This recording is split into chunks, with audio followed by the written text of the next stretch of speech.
In this tutorial we will learn how to navigate the time traces and spectrograms of the displayed LVXs. In this example, I have loaded two hydrophone time traces, as shown down the bottom left in the Selection Overview tab.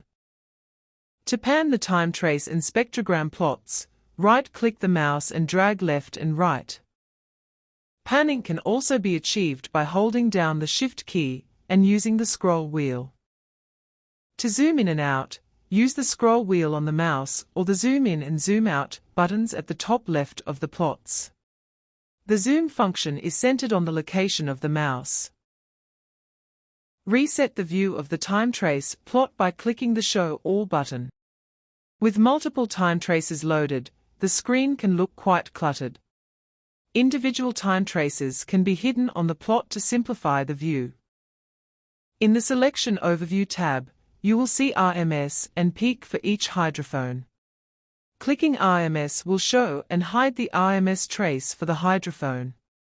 Similarly, toggling peak will show and hide the peak trace. With multiple time traces loaded, you will also need to select which spectrogram to view. This is achieved by toggling the appropriate cell under Spectrogram column.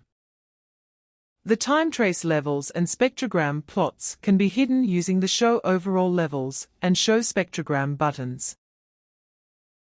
Watch Tutorial 3 to learn how to make time selections.